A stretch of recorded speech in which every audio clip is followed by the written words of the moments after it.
What's good, Black Star Podcast? Welcome back to the channel. This is your boy Jared. And guys, I want to talk about something that I've been contemplating on thinking on talking about. And that is feminism didn't create the circumstances that we are in. It's only a catalyst. It's only not a catalyst. It's only an effect of what was happening before. So, in this video, I'm gonna be talking about some things that's gonna kind of sound like controversy, but it's not controversy at the same time. So let's get into this. Everybody knows that the Great Depression in the early 1900s. Everybody knows that the Great Depression caused a big problem in the U.S. It led to lack of resources, lack of products, lack of innovation. It was a slow period into which America did not progress. So what I believe happened was that was the start of it all. This movement of separating men and women. So what back then they didn't have as much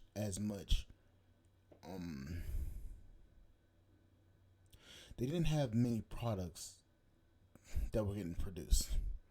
And then right around World War II came around, all the men were off in the war fighting.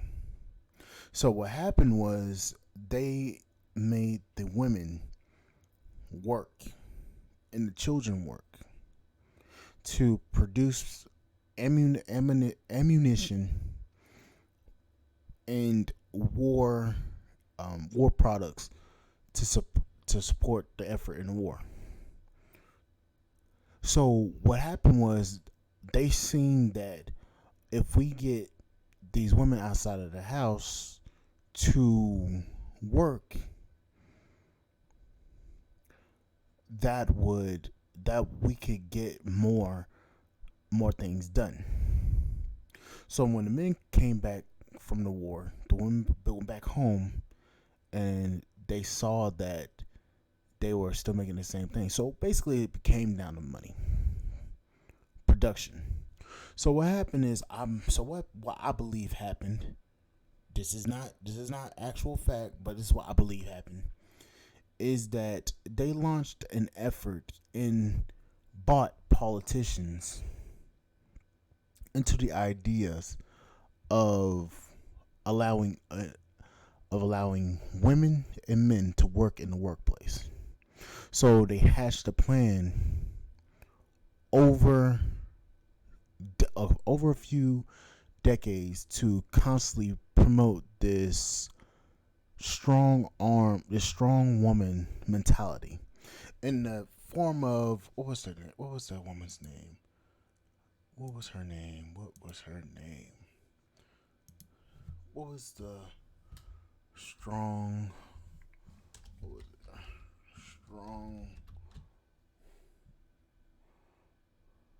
women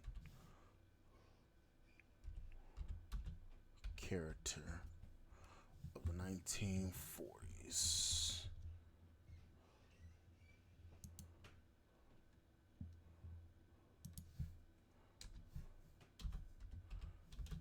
The 1940s. What was her name? Rosie. Bandana clad Rosie. So, Rosie the Riveter.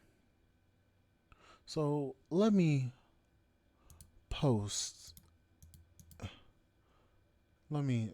show this particular image. Rosie the Riveter. That's who we're talking about here. So Rosie the Riveter, they launched this out They launched this little plan out there. So what I'm going to do is I'm going to share this little particular information so you guys can see who I'm talking about. This woman right here, Rosie the Riveter. So they launched Rosie the Riveter as a campaign to show that women were strong and can do things that men did. And they made this image and posted this image everywhere around the around the country, which gave men, which gave women the mentality of I want to work outside the house, and I want to work and make money for myself. Hence, the first wave of feminism. Now, the first wave of feminism wasn't bad. It was to give women equal rights, not equal rights. It was to give women the chance to do their own thing, have their own bank accounts, be able to work, to be able to make their own money, to do all these things. Then you get second wave F-ism and third wave F-ism, which, and I believe we're in fourth wave F-ism now. So now that we're in the third or fourth wave of feminism, this has turned into being superior to men. Now, back then with Rosie the Riveter, hence the picture up on my screen now, Miss Rosie the Riveter understood that her man was the leader in the family. She understood that. She knew that her man was the leader in the house, and she respected her man, even though she had to work. She respected her husband. She loved her husband. She would cook, clean, and she knew that her husband could protect her and have her back. She didn't have to work as many hours as her husband, but she worked a little bit of money, worked a little bit of hours, just to get her a little bit of extra income on her side to be able to do things around the house and to be able to do things outside of the house, along with taking care of the kids, going out and doing her little shopping, treating her husband whenever she could, and doing the little things that she wanted to do without putting too much strain on her husband. Now we have the part where women are boss. Now we have the part where women are boss babes, boss chicks, wanting to be a strong, independent woman, thinking that single motherhood is a good thing and being a single mother is strong.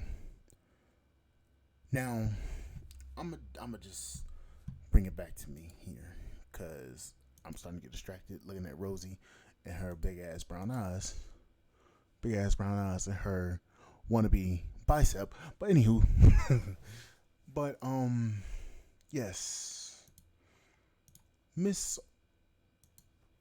these modern day women believe that being strong, independent, and they don't need a man equates to being a strong woman. Now, yes, it is strong. Now, yes, you are a strong woman, but the problem comes into where you want a man to come in and take care of the house, take responsibility off of you, and take care of children you potentially have with another man. That's where this part of the problem comes in. Men don't want that. So now you have all this history that's happened, and feminism didn't start in in the 1960s when the feminist movement came out. It started back in the 40s with the strong woman movement, I believe. It started back then.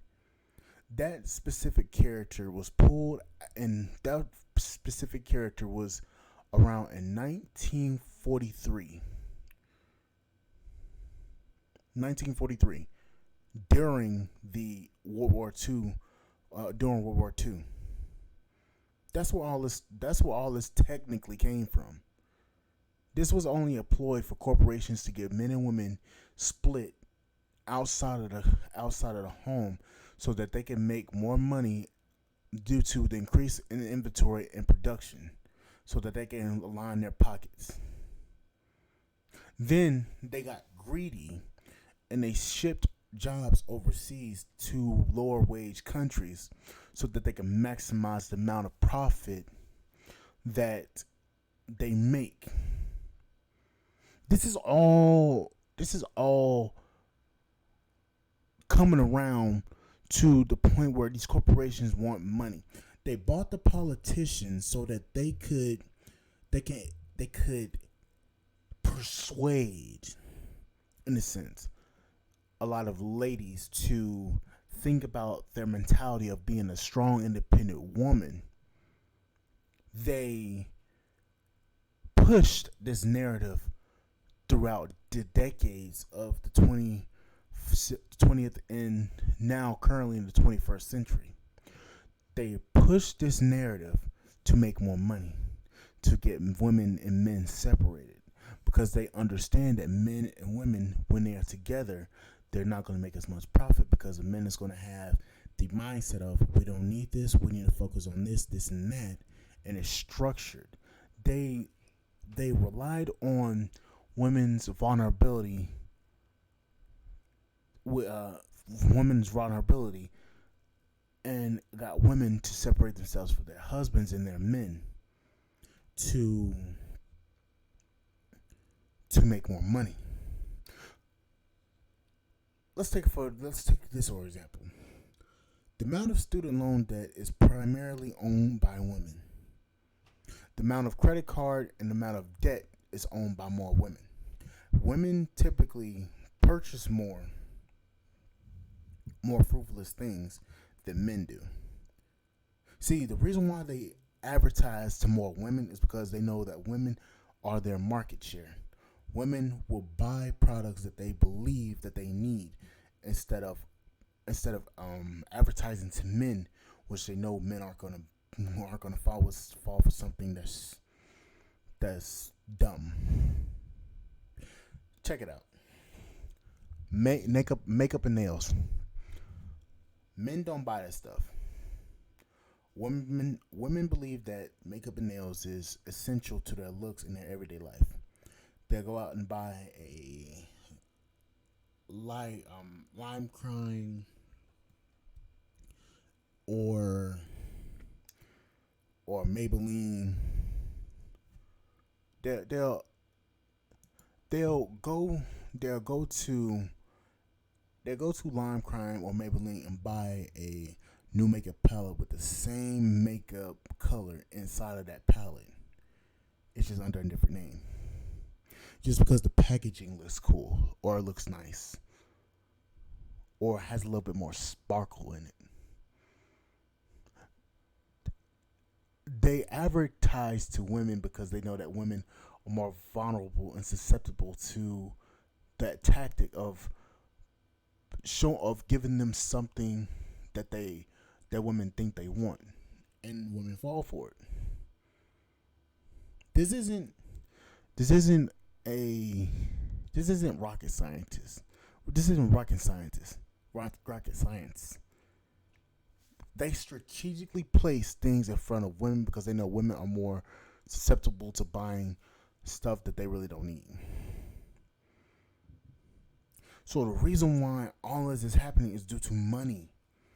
It's all a money game at the end of the day. They want more money. Name the last thing that you seen say made in America, made in the USA. Damn near everything is made in China, Indonesia, Taiwan, Italy, or fucking India. None of it's made here.